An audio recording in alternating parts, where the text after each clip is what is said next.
We're live. Hello. Hello. Good evening.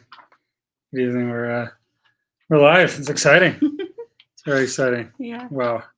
Can't even believe it. How's everyone today? Good to see y'all. Looks like we're live. Feel free to say hi if you're here.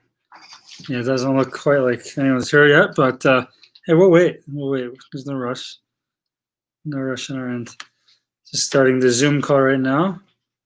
And we're going to actually be live on Instagram also tonight, which is big for us. So exciting. We are moving over to Instagram. Yes, we are. I'm glad you pointed that out. We are moving over to Instagram. We've realized that for a lot of people, Instagram is where it's at, and we need to be where it's at too. So we're on Instagram.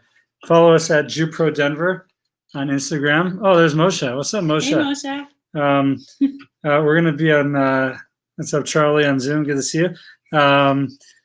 We are on, so we're on Instagram, Jupro Denver. Great place to find us. And tonight, I'm about to go live actually from my account because I just have a lot more follow. I have more people on my account than I do on Instagram. So, but on your Instagram account than Jupro? You should definitely follow us on the Jupro Denver Instagram. I'm going to get that. I'm going to make a big banner so you can see that on Jupro and TikTok. So that's a big deal. Follow us today. You will not regret it. Okay, Jupro Denver. I know I definitely enjoy Instagram and seeing what's on it and the people I follow. So it's been exciting learning more about how it works and being able to post as well. Exactly. This is Instagram? Yes, this is Instagram. Okay, so it's a new world for us. Yeah. Okay. So exciting. Hello, Instagram. It's nice to meet you. Yes. Okay. Awesome. So we kind of have a lot going on tonight. And I was trying to figure out if there's a way to put a poll question on the Instagram feed, at least. I'm not sure if that's possible, but we do actually, we really want to hear from you. If we should be running, we want to hear from you if we should be running,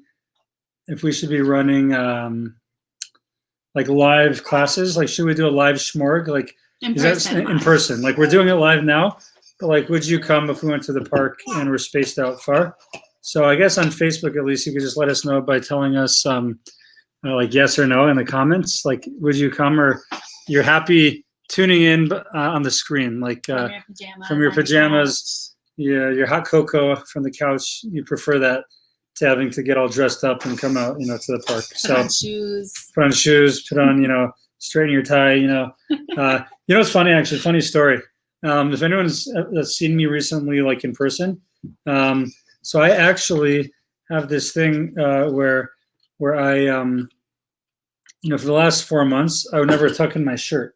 Really? Because like you just see this, and for all you know, my shirt is tucked in. On the screen. And now, like wherever I go, my shirt's still untucked, and my shirt's untucked, and I realize I'm like walking outside in public places like unkempt, and it's embarrassing. So it's good to tuck in your shirt. What a transition. Hey, Matt Hassan, so I'm quite happy staying just from the bunker also, because then I could. My shirt, like, look at me right now, Sarah. Like, no one else can see this, but you can see that my shirt is not tucked in right now. And I like teaching with an untucked shirt. So, you guys may. Okay. Anyway, so want to just make a couple, I guess, shameless plugs. And again, please do post. Thank you, Kayla, for posting. Hey, please, Kayla. And Charlie too. Please do keep posting. If you think. Yeah, if you want us to be kind of live from a park in person, or you prefer, again, just online like this, it is helpful if you tell us. A couple of shameless plugs, and that is that in addition to you really needing to follow our Instagram Jupro Denver page, you should also join us. We're going on a hike in a couple of weeks to St. Mary's Glacier. Highly recommend wearing a mask, so when you pass people, you can pull up the mask. we're going to have a socially distanced shalosh sushis. The shalosh sushis is the third meal eating sushi. How do you say that? Shalosh sushis. Say that 10 times fast. Shalosh sushis. Shalosh sushis. Okay. So what is that? Why? Quick explain the title. What do you mean? What are we doing? So the Gemara says actually in Masechah Shabbos Daf Kuf Yud Ches that if a person eats 3 meals a day on Shabbos, then I think that spares like the Jewish people from sorrow. It's like this Kabbalistic idea. From trouble. From trouble. So it's a big deal to have 3 meals on Shabbos. It's why my dieting is quite difficult. These delicious challahs. Zach Banner, this great offensive lineman from the Pittsburgh Steelers, who's spoken out on behalf of the Jewish community in light of all the anti-Semitism. So he actually really has gone into challah recently, and he's partnered his foundation with the Challah Back Girls. Apparently they make challah, and they're donating half their proceeds to his foundation. So I see Charlie singing the Challah Back Girl. Anyway, so it's a good thing to have 3 meals of challah, with bread for Shabbos, Friday night, Saturday lunch, Saturday afternoon. So on these long Shabbos, we're going to have again a socially distanced challah sushi event with limited numbers because we only can fit a certain number of people on our porch. But you can RSVP, let us know. Should be a lot of fun. And then finally, the last announcement is we're going to come back to this. Is she okay? Yeah. Thanks. Okay. Meaningful happy hour in which we will socially distance on our porch at the Jewish Experience, have a barbecue, and then indoors wearing masks, keeping a distance, make packages for the homeless that you can bring home with you and keep in your car so you're able to distribute them to to the homeless people that you encounter on the road, or who are stopped by a stoplight, whatever. You can help them out. So, okay. Anyway, so that is that's it for the shameless plugs. Actually, no, one more big shameless plug. Okay, this is important. Everyone, listen careful. This is a little confusing. Okay, so we're partnering with Olami. It's an amazing international organization that's we're involved with, and they have this amazing program called Walk to Israel. Right, so Walk to Israel, basically the premise is that every summer Olami runs these awesome trips to Israel. We happen to have ran a trip in partnership with them in February before the world all shut down. Yeah. But the idea is because there's no one flying there really, let's so to speak, walk there, right? So what does that mean? That means that basically it's almost like you have your own personal page. You'll join Team Jupro. And you can find it actually at walktoisrael.com/Jupro. That's walktoisrael.com/Jupro.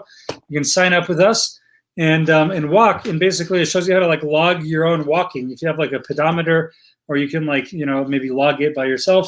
And we're trying to get to 6,000 miles between Team Jupro by in 2 months from now. So we all do it. I think it's quite doable actually, if there's a bunch of us who do it, and we need your help. So please help us out with that. I'll make another banner here.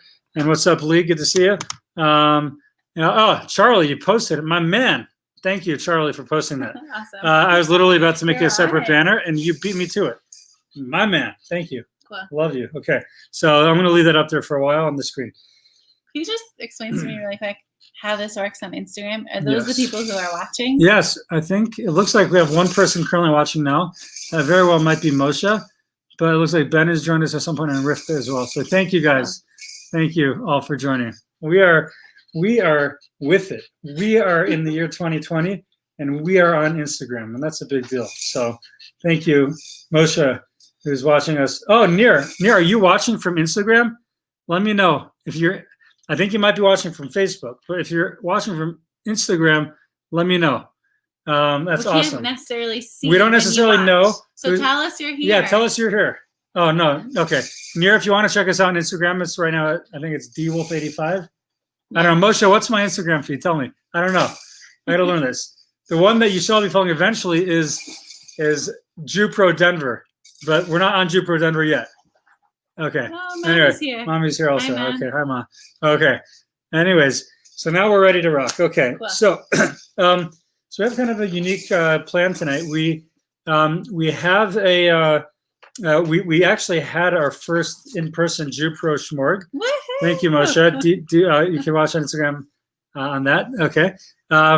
But we did have our in-person shmorg. It was attended by many wonderful, amazing people. And by many, I don't mean necessarily many, but I do mean amazing, wonderful people. You know who you are. Thank you for coming, guys.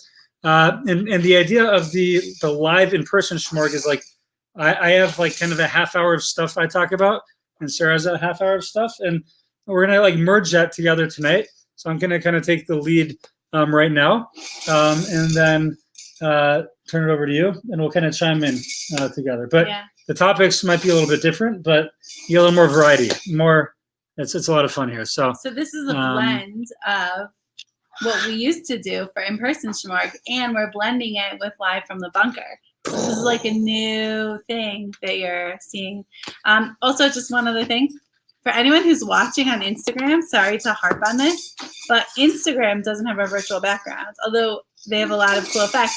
So just so you know, if you're on Instagram watching, you see the real deal about what's actually behind us. It's not. This is not. It's not Leslie Knope's office from Parks and Rec. It is not that. It's but actually on Instagram. You see the green screen with the curtain in the background. Although it looks like we can do totally cool effects. Authentic. Yeah, we could actually do like. Oh, that's pretty gnarly. Type. I've been playing with this. Oh, that's so cool. Wait. Let's okay, try one sorry. more. Okay. Sorry. I'm just gonna play around with the one. Okay, this sorry. is my favorite. Oh, we're okay. Oh. Oh no. I don't know what you just did.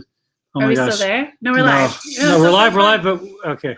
Okay. Anyway, sorry guys. Okay, you're watching us just enter the year 2020. It's like incredible. I guess this has probably been going on since like 2015, but we're a little late. Okay. I just had it. Okay. Anyway. So what I'm going to do tonight, and Sarah, please chime in whenever you want. We're going to very quickly discuss some of the aspects and laws of the 9 days, this period of mourning. You know, we talked 2 weeks ago, I believe, or maybe it was last week, about the 3 weeks in which we're observing acts of mourning, a 3-week period where we're not shaving and all this stuff, now going to concerts, whatever it is. And tonight, well, starting I think it's actually tomorrow night, it gets more intense as we get into the 9 days leading up to Tisha B'Av, our day of mourning. So very quickly, I wanted to say some of the main laws, some of the main things going on that we don't do right now, and that is the following, right? That is in the 9 days. So typically, I think we refrain from like any like major like purchases for one. We don't. The Gemara says in Maseches Taanis that when the month of Av comes in, which starts tomorrow night, we reduce things that make us joyful. So we reduce our joy. Now we still have to be joyful, maybe just not as joyful as like usual, because it is a very, very sad time. So just for example, I have this plan I'm really excited about to get these picture ledges for that wall over there, and I have it in my cart at IKEA, ready to go. If you have done any shopping at IKEA, you may know that it's really hard to get a pickup slot.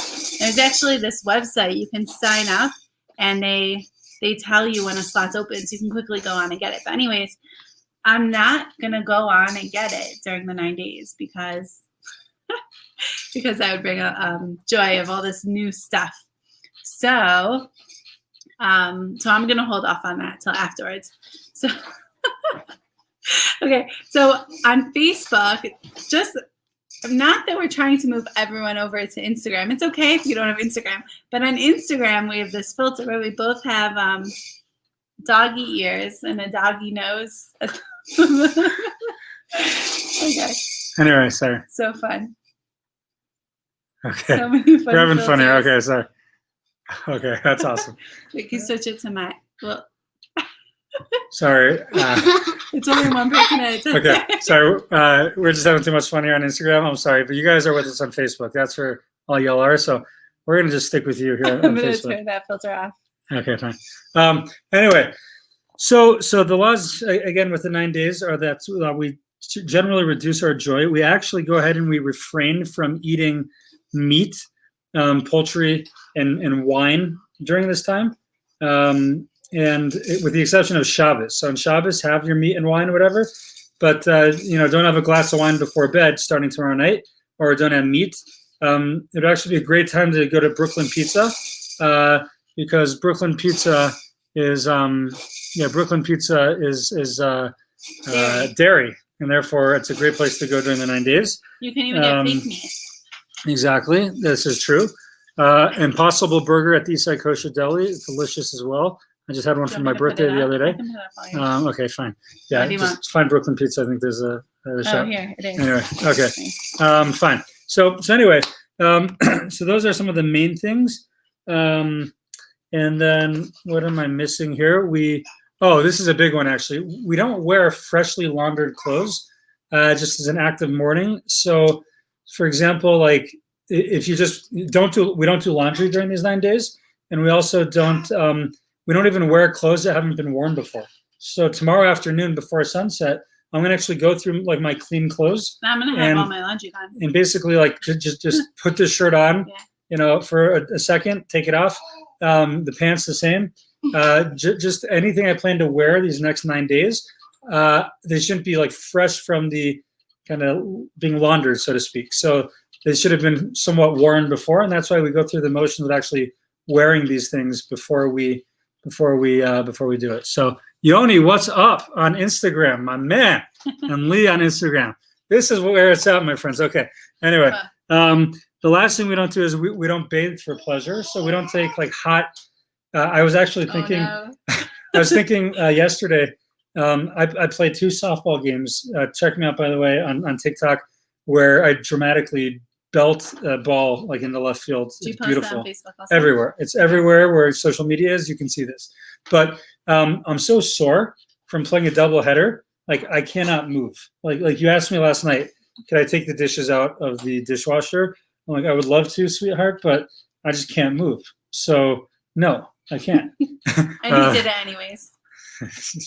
But like I'm so sorry. I was going to take an Epsom salt bath. But I would not want to do that during this time because it's exceedingly joyful. So you don't take hot showers or hot baths or whatever it is. What you could do is you take like a lukewarm one or like a cold shower. That you could do. We encourage that. As a matter of fact, it's good to shower, but not like intensely pleasurable hot water shower or bath. That's what we would say. So something interesting about this time, I know we talked a lot about it before, just all these external signs of mourning that we do. But at the same time, yes, it's a sad time, but anytime that we're here, there's joy to it. So just a minute of finding the joy, just while you find your place, is this time of the 9 days, the whole 3 weeks, but especially the 9 days, it gets more intense. It's a very holy time. They say these 21 days of the 3 weeks, they correspond to the days from Rosh Hashanah to Hoshana Rabbah, which is at the end of Sukkot. So there's like a parallel. And these days, whenever there's such holiness, such Kedusha, there is, just by reality of it, Simcha. So, because whenever there's an opportunity to connect to God, then like that's joy. That's the greatest joy there is.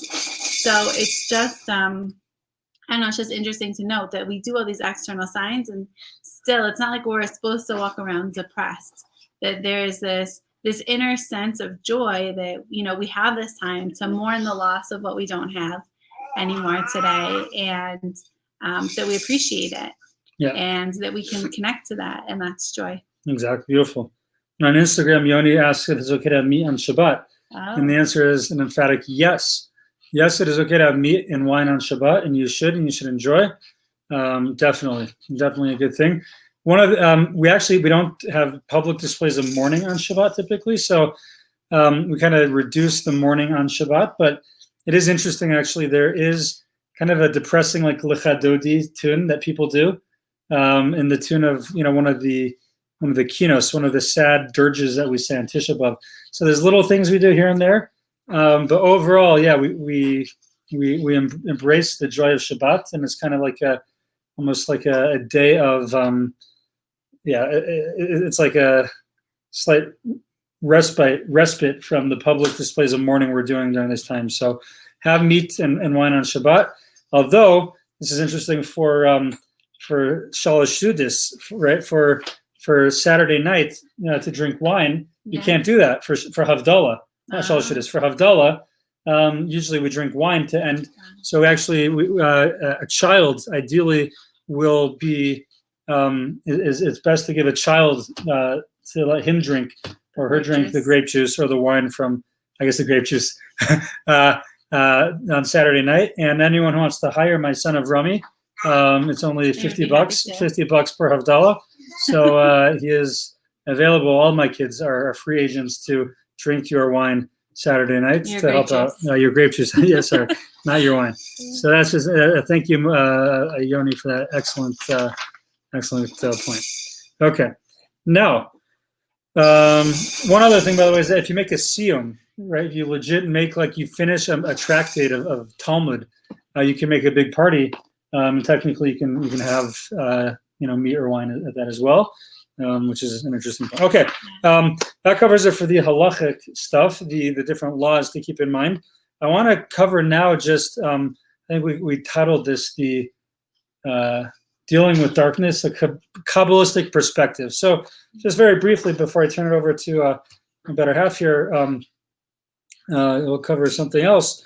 I want to just, again, because on the Jewish calendar, we're entering the darkest of times, right? We're in a challenging time. We're in a sad time, a time of mourning, which is now amping up the level of mourning. And I think it's safe to say as well, in the world, we're in a dark time. We're in a dark time where we're in a pandemic, which seems that cases are rising across the world.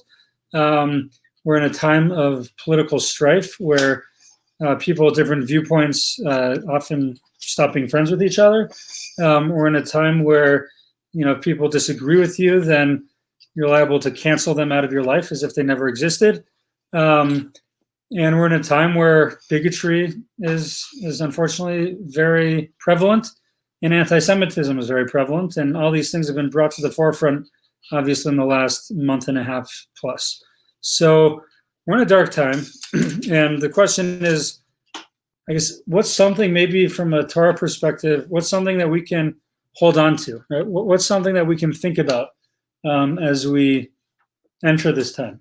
And how are we able to fight through this period of time and to find comfort in this time? I think are things that perhaps we can consider. So the Torah actually tells us in this week's Parsha, it says the amazing line that we start actually the book of Deuteronomy, the book of Devarim, which is basically like at the end of Moses' life, he's giving what we call a Musar Shmuz to the Jewish people. He's giving some rebuke. He's inspiring them and he's rebuking them and trying to encourage them perhaps as they move forward. So this is the advice that he gives them. And according to the Kabbalistic Hasidic perspective, it's not just a summary of what happened. Again, they're now at the end of their 40-year sojourn in the desert, ready to enter Israel. And this is kind of his last will and testament that he's telling everyone. So this is what the verse tells us in chapter 2, verse 7. He says, "For Hashem your God has blessed you in all your handiwork. He knew your way in this great wilderness. This 40-year period, Hashem your God was with you. You did not lack a thing." Okay, so this is the verse that basically it almost sounds like a summary, right? To the naked eye, it kind of sounds like a summary, like you guys are in the desert. God knew about your journey. He was with you. You didn't lack anything. Okay, so that's what the words say. Now, what's so cool about this is you just take one sentence, one verse from this week's Parsha, and it just sounds so ordinary and like insignificant. And when you like break it down to see what it really means and why it's there, it's this huge lesson that we can take so much from it. Yeah. We're about to go deep with the D train. Okay. I've had that as a banner. Deep with the D train. That's good. Yeah. I used to call myself the D train. Daled Rakevet, or D train, or D unit. Big shout out, by the way, to 50 Cent. I love 50 Cent. We talked about this on Shabbos a little bit. I love 50 Cent, and he stood up for the Jewish community this past week, and I love that. So big shout out to 50 Cent. Okay, so we're about to go deep again on this verse here. We're about to go deep again. So a question perhaps to ask yourself is, what does it mean that God knew your journey? And the second question is like, what's the deeper Mr. Kogan in 6th grade, he gave us gold stars if we figured out the deep inner meaning of a text. Cool. So what's the deep inner meaning here of the Torah, which is eternal and divine? So the Nesiva Shalom, this amazing book right here. Everyone can see it.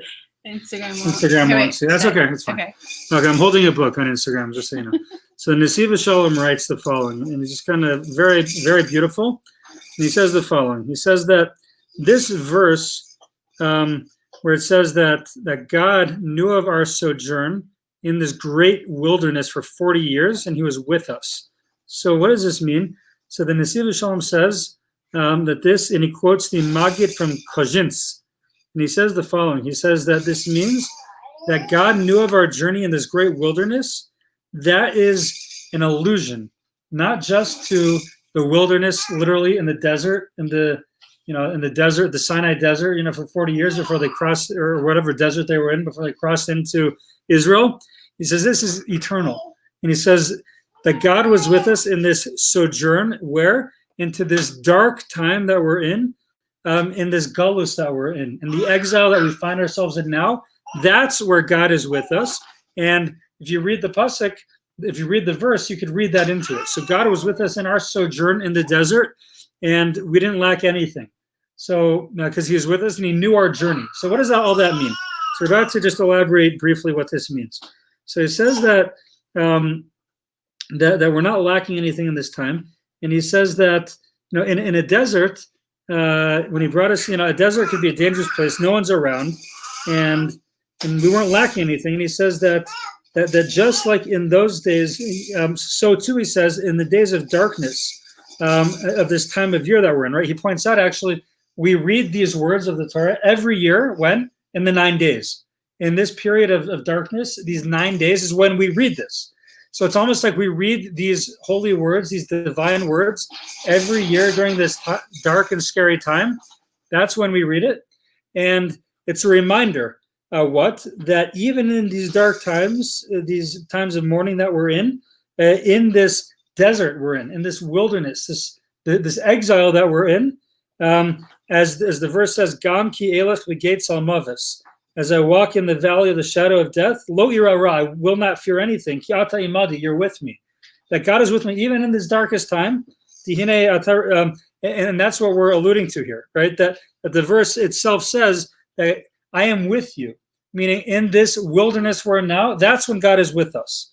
So he says that the Holy Torah tells us that when we are entering a difficult time and we're in this period, whether personally you're in a period like this, God forbid, or nationally we're in a period like this as a nation, as a people of this wilderness for 40 years in this great vast desert, he says, just know that God is with you. And if we believe this, that God is with us, and whatever is happening to us is not just, by chance. It's not just a coincidence that this is what's happening. If we believe this, he says, this belief, this emunah, he says, is the eitzah, is the wisdom, the piece of advice, so to speak, that we won't lack anything. As the verse says, that just remember you are in the wilderness, God is with you, and you didn't lack anything. So we're saying now is if we believe and we understand that God is with us in these dark times, again, whether it's personally, God forbid you're going through a dark time, or whether nationally we're going through a dark time, if we hold on to this belief that God is with us, then he says, indeed, we're not lacking anything. And he says that it's been almost 2,000 years in this exile that we found ourselves in, that just endless exile feels so long. And these very difficult, dark times, throughout our 2,000-year exile, there's been times in which our blood, he says, has spilled like water. And despite this, he says, the Jewish people is chai v'kayam. We live and we endure, right? Despite everything we've been through, we live and we endure. How do we do this? So Nesiva Shalom says, it says, v'koach hakiyum, the strength of the continued survival that we're able to survive of the Jewish people is to understand that God is with us and we didn't lack anything because he gave us the ability to overcome every challenge that has come our way with this understanding that he's with us. And we never give up on that. We never lose hope of that. We never abandon that faith. And that's how we're able to keep rising up, right? So everything that we've been through in our history, whether again personally or as a nation, it's been brutal, it's been tough, but we always cling to this faith that God is with us, that there is some sort of master plan, that God is by our side, literally, and that understanding has given us the strength to carry on. That's what he says. And he says, quotes the Zohar. I don't know that we've ever quoted the Zohar, okay? But the Zohar is like, it's like the text of Kabbalah, okay? So this is Kabbalah. This is it. And he says that basically, I'm going to summarize, but literally the words are here, and this is what he says. He says that when the Jewish people were exiled from Israel, 2,000 years ago, that they sat by, and this is a beautiful psalm, actually. It says that when we sat by the rivers of Babylon, we sat there crying, remembering Zion. If we forget you, O Jerusalem, let my mouth, as Matisyahu says, my mouth forget what it's supposed to do. So at that moment when we cried bitter tears over our fate, what's up, Adam from Instagram? Good to see you. But when we cried those bitter tears by Babylon, by the rivers of Babel, the Zohar says that God declared to his heavenly tribunal, I am hereby going with the Jewish people into exile. I am coming with them into exile. I will be with them. I'm not just abandoning them. And literally, God is with us. And he says, in any place, any place that we're exiled, Taman Shkinta Galseman, God's divine presence is in exile with us. It's like mind-blowing. So here in America, so to speak, God is with us in this exile. In Babylon and Germany, God has always been with us. So it's the idea of feeling alone and lonely to the extent that we realize that we're not, and the reality is that we're not. Yes, exactly. We just have to. And that's a game changer. That's a game changer. 100%. Beautiful. Exactly. And he says that we have to understand, therefore, we're not lacking anything. Meaning, when you understand God is with you in this wilderness, you're not lacking anything anymore. As the Zohar says, that God is with us anywhere that we go. And he says that it's interesting, actually, that when the temple was destroyed, so the cherubs, right, the Kruvim actually faced each other, which usually is what happened when God was happy with us. But obviously he wasn't happy with us. So why did they face each other? So it says in the Gemara and Yuma, it describes this idea, and the Nesiv Shalom elaborates that it's basically God showing that even in this destruction, like his immense love for us, it didn't die down, it didn't diminish, it didn't. It says very beautifully that what was destroyed in the destruction of the temple, the outer exterior, the superficial almost, right? But the internal connection between us and God, that remained firm, that remained forever. That did not diminish. He says, "Lo kasa avas hakadosh baruch hu." It didn't like flicker. It didn't dim. That love of God for His people, for us, and that existed. His love for us throughout the horrible churban and destruction that we had. And he says that there's actually, we have to understand at this time. Again, we're in the month of Av, our Father, and he describes in the Nesiv Shalom that there's 3 levels of the parental love. And he says, one is that. Just when a parent is with their child, there's a tremendous love between them. He says above this is when, if the child is far away, the parent misses and longs for the son. He says above all that, he says, is let's say the son, God forbid, is sick, and the father is the doctor, and he needs to operate and open up a wound to fix it, right? It hurts. He says the heart of the father is torn. He says, Lev ha'av nikra, it's torn inside of him from the hurt that he sees his son is going through, and it's brutal for the father to see that, for the mother to see that, but there's no choice because this is what's needed, I guess, to operate to heal the child. Yeah, on a less intense level, it reminds me of you have to punish a kid, right? Whether it's sending them to their room or whatever punishment it is, it's not like you feel joy by putting that kid in a situation where they're not thrilled about, but sometimes it's necessary. Yeah. And it hurts. It's not fun. Right. Right. That's exactly it. So specifically when God is operating in us, that's when it hurts, but that's when his love is most manifest. And that's why the cherubs face each other, because God's love was so intense then. And we remember at this time that, again, our connection to God is like a parent to a child, and what that means is that he says it's not like our relationship to God is not just like a king to their subject, because if they rebel against the king, they have nothing more to do with each other, right? You can't break that parental-child connection. It's impossible to break that. And that's this idea here. Right. And that's, I think, what to focus on, again, at this dark time, is this connection to God. And he says, just to bring a full circle, that, that this is what it means that God knew us in our journey. Like, what does that mean? Again, you open up the Chumash here, okay, and you read, it says that, that God knew your way in this great wilderness. What is that saying? What does that mean? Of course, that he knows everything. He's omniscient. He knows everything. So what is that saying? So according to this, according to this idea, so there's this idea in Kabbalah, in Judaism, that to know, to be yada, is that dvekus, is to cling to. Right? We say that when Adam procreated with his wife Eve, it was yada as Chava. He knew her. Right? It's this intimacy, this cleaving, this connection.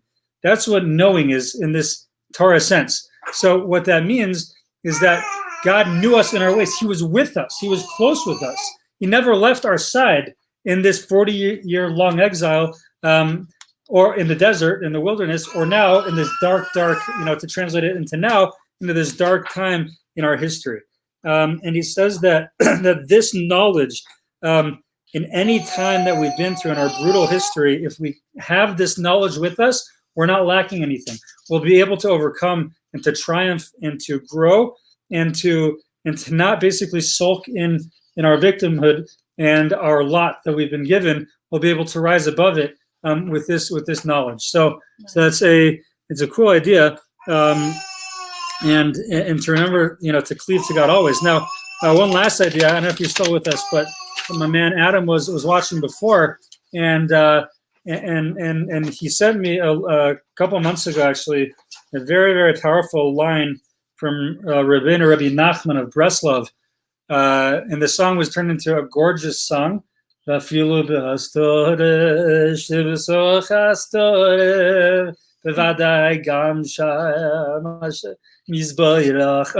beautiful song. You should listen to it. After this, YouTube it.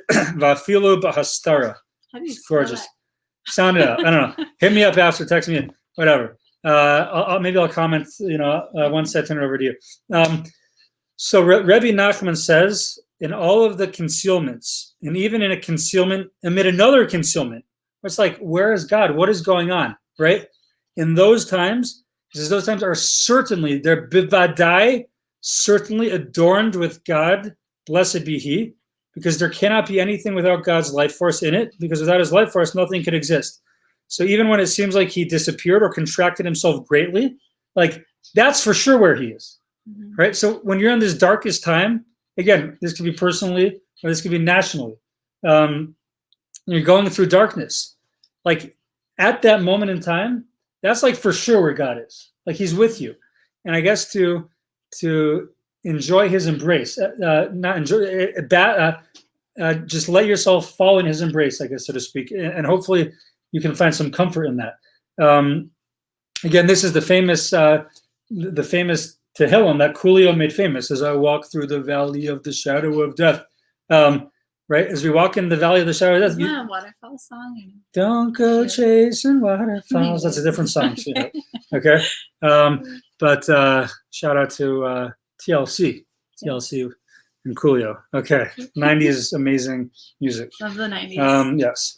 Anyway, so but that beautiful idea that we're in this dark time, but I won't fear anything because you are with me. It's the same idea. And I remember one time we were going through just a challenging kind of circumstance in life when we were moving and Sippy, got sick. We had to go to the hospital. So as I was driving to the hospital, just on the radio, not the radio, on my phone song that randomly was on a random shuffle. The song that popped up was a song from Shlomo Katz, which I think was Hashem li lo ira. Hashem is with me, I won't fear. What can anything happen? So to understand in these dark times when a person is struggling, they're going through something, to understand specifically there, that's where God is, and to reflect on that and hopefully to find comfort in that. And in this dark time we're entering right now, again, how can we get through it? To understand we're in Av. We're in this month where it's called Av because God is with us and he's never leaving us, never abandoning our side. And he, so to speak, is in exile with us. And to to think about that, to reflect on that, and never to, God forbid, to lose hope and to despair. And that's, I think, something to think about right now. Beautiful. One way to do that, like how do we constantly remember that when going through the hard times? It can be hard to remember sometimes. Is to look for those moments where things just like tie up and fit together, or whether it's a matter of timing or whatever it is, something happened in your life that's like coincidence. It's not really coincidences.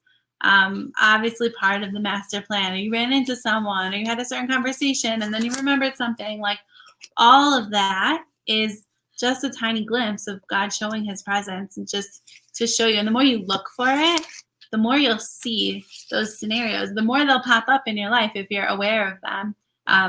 They'll just be more and more sent your way. So it's a really powerful way to just change our perspective and also our reality. Yeah. I think you're alluding to this idea of hashgacha pratis, of like things that seem like random that just work out. Remember on Shabbos, you like came out to peek your head out to be like, oh, I wonder if I'm coming home soon. And sure enough, you met some awesome people that, that we didn't. It was crazy. I was literally, we were going to go sit outside. I'll just tell a story. And the key was in the back, so I was going to get the key for the door. Meanwhile, one kid is at the door and says, look, my friend's coming. They're walking up the walkway. So the key was right there. We opened the door. We're outside for a few minutes, social distance. And then I see another couple friends crossing the street. So I was like, if I wasn't outside then, it was like right that minute. And you see, oh, maybe it's not such a big deal. But the point is that you have to just see those moments, even if they don't seem like they're such a big deal, or they could, years later, you never know how things will turn out. But the point is to just appreciate every little time that something like that happens. Yeah. Oh, beautiful. Beautiful. Cool. So are we moving on?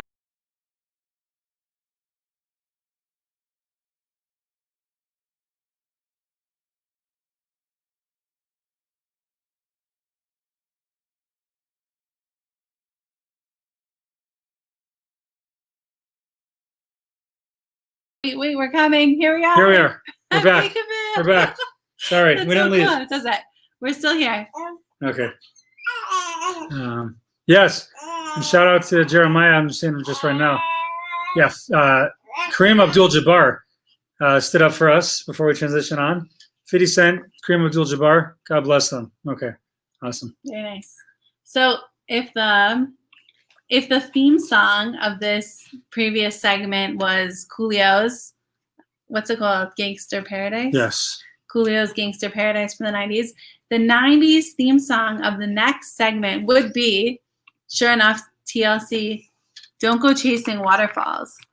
So what does that mean? What exactly are we going to talk about? So let me just give a little introduction. I was in touch with a colleague, and she actually recommended this book. I was looking for something new, and she heard this from a friend of hers. So this is the book that it's more yellow than looks in this picture, but this is the book that we're basing this off of. It's an awesome book. It's only $5.35 on Amazon, and there were only 19 left when I bought it. So you could still grab yourself one. I'm really enjoying it, and I'm enjoying it so much that I thought we would do a series with it. Okay, sorry. Thanks. Okay. So what is this book about? So it's really about just figuring out how to come to our best self, right? That's part of our big picture of why we're here, is we want to be our best self. And in order to do that, to figure out how I'm going to be my best, this life hack, we have to understand, who am I? So that sounds like a huge, deep, question. How are we going to come to that? But there's a systematic approach as we go through the chapters in this book. And each chapter is like a page and a half. I'll just show the table of contents. See, there's tons. Go through, and the next page.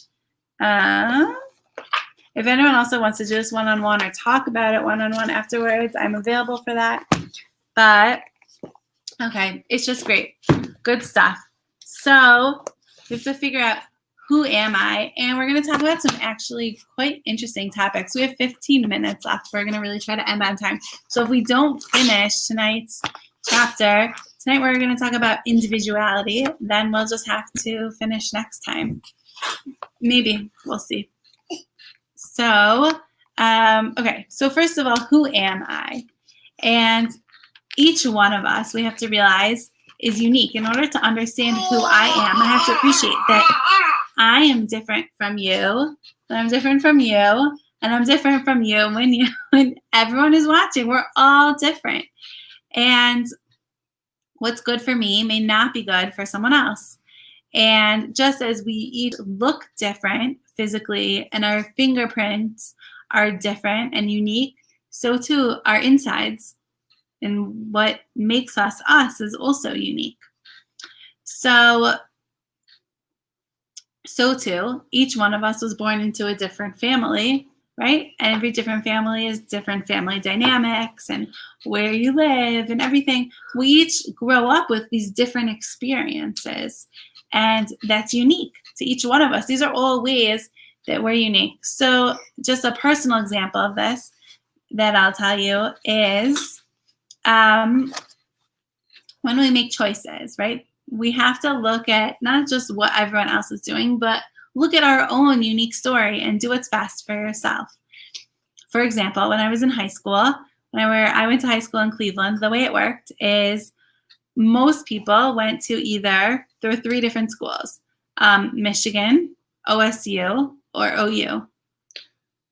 Those are the options. Do you have a similar thing here or no? You guys are CU, CSU, yeah. Okay. I was going to give a shout out to Cordell Stewart, who threw a Hail Mary to Michael Westbrook against Michigan many, many, many years ago. Sorry. Okay. Sorry. So most people went to those schools. But for me, that wasn't really, I never really thought about any of them. Why? Because we were dating at the time. And we knew that this was it. And so I was either going to Boston or New York. And it's just interesting, right? Talking about seeing the hashgacha practice and the coincidence. I really wanted to go to school in New York with my friends, but my parents, with not my school friends, my other friends, my parents, hi Ma, my parents didn't want me going to New York because they don't like New York. So therefore, why should I go to college in New York if they don't like it? Okay, so New York was out of the question. And so I went to a small school in Boston, and it actually worked out, that for the time being, that's where I was meant to be. And that's, if you look at where everyone goes to school after graduation, like there's some people who make different decisions. Not to say that anyone's decision was wrong. Everyone has to do what's best for them. And sometimes it matches what other people are doing, and sometimes it doesn't. So if you think about unique decisions that each one of us needs to make, there's decisions of what are you looking for in a spouse, right? Often when I'm talking, it always comes back to dating because love helping out with that. What are you looking for in a spouse? Let's jump ahead a little bit. What type of school are you going to send your children to, or do you plan to send your children to?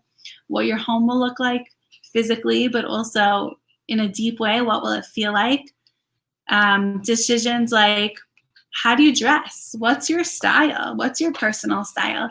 And even if you have the style of preppy or gangster, whatever it is, whatever your style is, it's not going to be exactly the same as someone else's. So the point is that we're each on a unique journey, and we're each individuals. And when we really understand that and come to terms with it, then when I look at a decision that someone else makes, I can't judge them and be like, oh, why did they do that? That was so stupid, because they're on their own journey and they're doing what's right for them, and I'm doing what's right for me. So some of this sounds like obvious, but it also has implication in our lives that, next time we might come to judge someone else for what they're doing, or maybe they don't look like you, or they don't spend their time in the same way, or they don't talk like you do, or they make different decisions than you would have made, just to realize that everyone's coming from their own unique place of who they are and their experiences, and that's part of our individuality. So, and parents sometimes see this. Like I said, what kind of school do you plan to send your kids to? Sometimes kids need different things and they have to go to a different school. And that's just part of the reality and playing to that individual kid and making decisions for them. So you can never, judge anyone or what anyone decides in this area. Okay. So there's a quote in here. I just want to quote you from the book. Okay. So he quotes the Vilna Gaon, who needs not much of an introduction, but basis of a lot of different things that we learned today. So the Vilna Gaon says, do you want to read the quote? Sure. Each person possesses a nature unique unto himself. Therefore, each person must walk the path that he needs. Also, every person has a specific weakness, different from their neighbor's, which he must guard himself against. At the same time, their neighbor has his own weakness, for which he needs his own safeguards. As a result, each person must travel their own path, even if in the eyes of the others it seems like a bad one. Such a perception results because the needs of the person being judged are not known to the person judging them. Despite such disapproval, a person stays true to their path. He is the one who is God-fearing. So there's a lot of good content of what he says here that you could really pull apart. There's this idea of we all have weaknesses, that we make different decisions. We have to make decisions based on knowing our own weaknesses. So this aspect of knowing ourselves. And then there's this, he talks about being judged and judging others and not judging others. And this idea of a person feeling disapproval and being able to deal with that disapproval. So those are all just some of the topics to come. Okay. So for example, let's talk about weakness, for example. Okay. If I know that this is my time, tell me if it sounds familiar. I'm going to sit down in laser mode, which I was trying to do today, and I'm going to get stuff done, right? So for me, what's my weakness is if I get distracted looking on Instagram or on my favorite organizers on Instagram or new ideas on Pinterest. It might be recipes or gardening or. Wasn't I distracting you today? Yeah. What was I doing? I forgot. You put on this video. I want to hear about that later. What was Nissan? it? Was it Nissan Black? Yeah. I put on one of those new videos. It was like a news thing about him. Oh yeah, he was on news, like the Today Show or something. Cool. You should have refreshed him about it. Yeah. Yeah, refreshed him. Wow. So that was distracting. Yeah. So I know if I know that my weakness is what's going on around me, I'm going to be distracted. I'm going to try to put myself in a situation where I'm not going to be distracted. Okay. And I'm going to be sensitive to that. When I know I need to get something done, I'm going to stay away from those things. So I know other weaknesses, just starting projects and not finishing them. So then I know that I need to schedule time in my schedule to finish them or decidedly to give up on them. So as I was preparing this, you look surprised. Okay, so I started organizing the girls' closet with them today, and it's definitely not finished yet. So if anyone wants to give me some ideas, they have so many coats. I think I need to take their coats out by size. You don't need so many coats there. And put them. It's so hard. I could really use some help. If anyone wants to help me, feel free. Let me know. Anyways, another project that we're in the middle of is getting rid of your shoes? No. Oh. Sorry. On the kitchen table right now, we've had for the last month, we had a bunch of boxes at some point. I was like, I'm going to build something. The kids, they play with the magnetiles and menchies, these little people that look Jewish. They play with them all day long. If that's all we had, they would be fine. That's what they play with. They build houses for them and synagogues and all different kinds of things. So I was like, I'm going to take these boxes and I'm going to build a house for their menchies, for their little people. So it's this very cool, it's a 3-story house. It has doors. It has a roof. So it's really 4 stories. And I took our Restoration Hardware catalog and I was ripping it, and we were doing paper mache. This is what we were going to do for Camp Mommy before my 5-year-old, we decided to actually send her to camp. So now we have this unfinished project. I have one wall of the outside of the house paper mache'd in medium colors. I started the roof and I pulled out the darker pages, and it was a fun project. But now I see like the sides starting to come apart from the. Maybe we should just scrap it. One of our kids told me they miss having like that table to have Kiddush at on Shabbos. So I'm really thinking about it. Yeah, good idea. What do you guys think? Should we scrap the project or should we finish building it? I'd love to hear your feedback. Scrap it. Sorry. No judgment will be passed. You're able to speak your individual mind. Also, I don't know if anyone else struggles with this also. I know we do is we do good by trying to get rid of stuff to give the like goodwill, but then it sits in our cars. The bag doesn't make it to the car, and if it does, it doesn't leave the car for months. I literally think I've had bags in the car since before quarantine. For sure. Like in February. Yeah, we'd be in your car, in my car, and I just started a new bag on the coat rack. So if you feel us, if we're not the only ones, make us feel better. Let us know. Cool. So we need to figure out what are our goals, what do we want to accomplish, and how do we need to get there. And that might be different than someone else.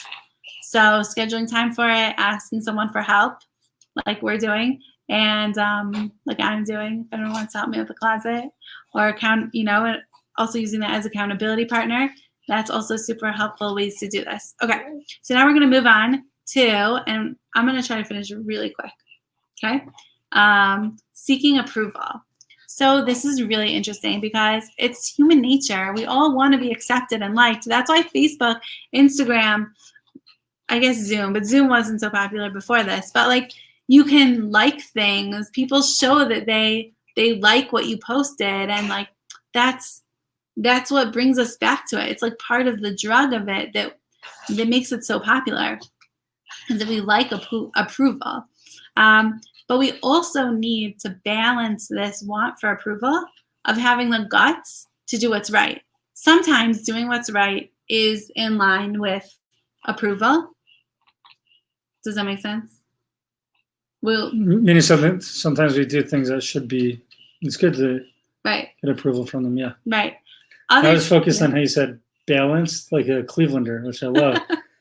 She picked up like a New York accent over the years, and we're working to get back to that Cleveland accent. Sorry, but yeah, it's progress. So, yeah. But sometimes to do what's right really takes guts because it's going against what's the norm and what's normally approved. So, for example, this idea, and I know we've brought it up on the show before, about cancel culture. Right? So what's cancel culture? Cancel culture is judging people, saying that what you said is wrong and I don't approve of it. And so I'm going to make a blanket statement so that no one approves of it and ruin their lives, their careers, their things they're working towards. What happens with cancel culture, though, is that with cancel culture, once it's announced that someone should be canceled, then like no one thinks for themselves. The company cancels them. Does the company really want to cancel them that they work for or not? Maybe they're just doing so because they don't want to mess with public opinion in their business. Like it's very scary how that works because people aren't thinking for themselves. And I think that's part of what's like a real problem with it. So sometimes though we lack approval, and if you don't get as many likes as you want on Facebook, that's just such an easy example. I have another example also, but what happens? We don't get as many likes, so we try again and we try harder. But what should we be doing in such a scenario? The book says is that we should take a step back and think about, who am I really? Is this part of me, or is this something that's external to me? Like, why am I doing this? We should step back and think. So much of this is just about thinking and thinking for ourselves. So I'll give you just a very common example of this with kids, especially younger kids. They'll do something, right? Throw the cookie on the floor. This is like classic example. Even a little baby, not that little, but like 7 months, okay? Throw the cookie on the floor, and wait to see your reaction to it. How are you going to react to it?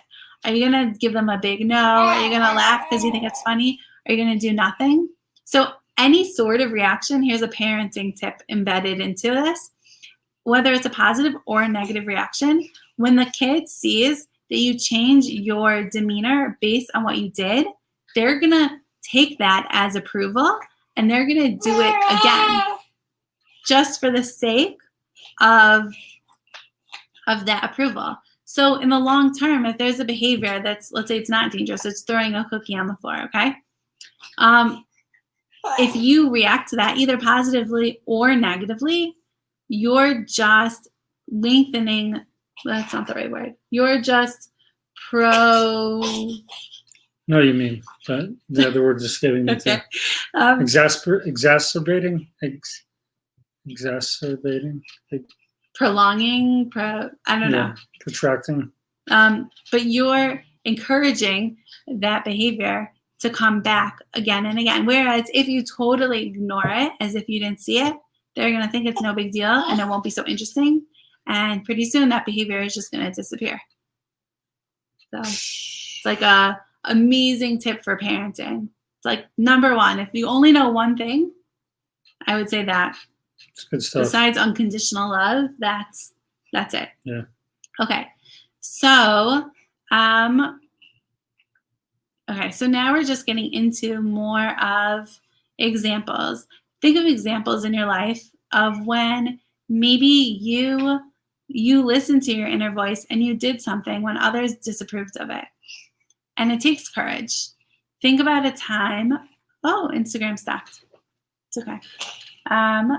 Think about a time when maybe it wasn't for the good, or maybe it was for the good. Just like, when did you, just like to recall, when did you have the guts to do something that was different? So for me personally, the time that pops up most is just along my Jewish journey, that oftentimes I felt like I was going against the grain, and sometimes I didn't do it. Like in high school, I felt like I wanted to grow Jewishly in certain ways that were more external, and I just didn't feel like I was in an environment where I was able to have the guts to do that. And so I waited.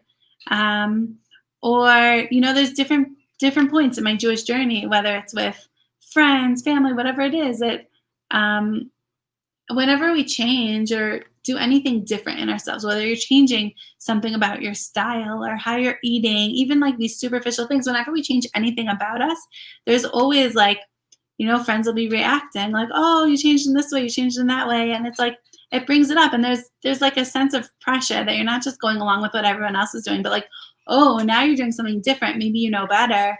And there's like this added pressure that goes along with it. So just to think about a time of that. And okay, the last thing, and then we're going to get into some questions that you can journal about yourselves, okay? So now would be a good time to grab your pens and papers for some journaling. Yeah, for sure. We could even put them in the banner. Should we do that? Make like a comment of them? Do you want to do that? Yeah, I don't know what the questions are there. Oh, they're there. Start with number 2. Yeah. Okay. So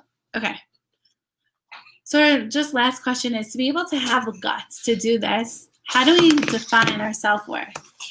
It's just interesting to think about, because if we don't think about how we define our self-worth now before we're in a situation, then we're going to come into a situation and just by default, we're going to be judging ourselves by comparing ourselves to others. But if we see that we each have our own journey and our own everything that we need to do, then like we see how ridiculous it is. Ridiculous. Yeah. That it is to compare ourselves with others to judge our own self-worth. So it's like, for example, anyone who's done any sort of dating coaching matchmaking with me is that we need to make a top 10 list. Thanks to Dr. Jack Cohen on tour anytime. Look him up. He has great classes about dating, but lots and lots of useful information. But he always talks about this top 10 list because you need to know what you're looking for before you go in it, or you're just going to get lost and get distracted.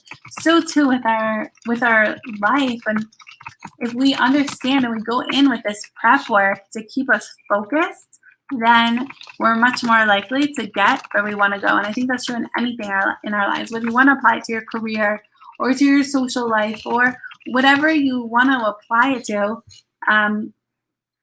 we just need to be prepared and to make a plan of how to get there, to stay on track. So I think that we're going to keep it at that. The questions are, there's questions at the end of each chapter. Then we really encourage you to write down, and you can journal about just really interesting, thought-provoking questions. So going back to our own weaknesses, what are some personal safeguards which could help me? Okay, you can ask yourself, what are some of your weaknesses and how can you put up safeguards? Like I talked about scheduling time or asking for help for accountability. What are some things that you struggle with, and how can you help yourself to overcome those weaknesses so they don't get in the way as you go on your journey? Okay, that's number one. Number two is just an interesting question. What do I give up for the approval of others? Meaning, like, and it ties into the third question, what would I do if I cared less about approval? If we weren't so concerned about approval of others and what other people thought, what would we do differently, right? Like, as a woman, you could think about, like, here's something just that comes to mind, like makeup. Would you put on makeup only for yourself? Maybe you would, maybe you wouldn't. I don't know. It's just an example of something to think about. Like, how would you change based on knowing that people are watching on live? Or maybe it's not going to save. So, like, who cares anyways? What would you do differently? So this is actually, I remember when we were dating at this point in Israel. We were both in Israel. I was learning. Danny was in Hebrew U. And we were at Uncle Herb's Shabbos table.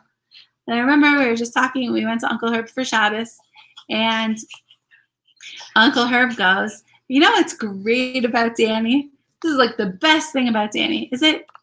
He doesn't care what people think. I said, like, sweetie, that's why I married you. Because, like, you could wear your do-rag playing ball. You could, I don't know, whatever I you could do. wear my Crocs across campus, before they were, like, cool. I could wear my multicolored Crocs With wherever mismatched I go. colors. Mismatched colors. Because I do not care Like, what you think. He does not do things for approval. And that's something that, just knowing you, I'm so glad it's, like, rubbed off on me. I'm not there yet, but it's helped me in my journey. It was, like, meant to be there to help me work on that. And so there's another life lesson, is to surround yourself with people that you want to come to emulate different traits of theirs, because that rubs off. They say if you want to be fit or you want to eat healthy, you should hang out with people who are eating healthy. I just make a shout out to my BFF Yeni, who is watching right now on Instagram. What's up? We have matching purple Crocs. Yeah, and because he's like that too, and that's why I love him. Yeah, because we just do not care what you think. So remember, you had purple Crocs and you got me purple Crocs. That was my first pair of Crocs, which I still have. Did you ever? Now that what? Yeah, you're right. Now that our yeah, those ones match though. That's a problem. Now that our son is so big, our oldest, his feet are the same size as my feet. So I actually gave him my purple Crocs. So he wears them to camp or whatnot, and he doesn't really care what people think either, apparently. So it's a good way to be. And it's good just to make sure we're true to ourselves and that we embrace our individuality. And we talked about weaknesses. The next chapter in this book, if we continue moving forward, I'd love to hear your feedback if you found it interesting, not so interesting. We don't have to continue. But the next chapter is about strengths and finding your strengths. So we have a purple Croc on its way to demonstrate. I think everyone knows what a purple Croc looks like. Yeah, but just in case, here we go. Purple Croc. It's real. This is mine, right? Yeah, this one's mine. But anyways, not mine anymore. So thanks, guys. kind of offended you gave the purple Crocs I got for you away to our son. I kept the other ones. Okay, fine. Sorry. It's all good. Beautiful. I love that. That's good stuff. Good stuff. Thank you. Well, beautiful. All right. Thank you all for tuning in. Reminders, like what's next? All our plugs are in the beginning. Right. In case you're just tuning in now, shameless plugs include following us on Instagram at JuPro Denver. You should know, I only joined Instagram because one friend, fellow classmate of Danny's was starting an organizing business, and she was starting an Instagram handle. And so I only joined Instagram, really. My sole reason was to follow her. And so shout out to Organized Sanctuaries. Elise Hay, check her out. Nice. It's great tips. You can write on your fridge even and like organize your condiments and. Wow. Amazing. That's great. That is great. Really great. Yes. So yeah, and then just walk with us to Israel. walktoisrael.com/JuPro. And that's it. You do that. A lot of fun. Stay. Right now, I think there's like 5 or 6 of us doing it. I have more steps than everyone.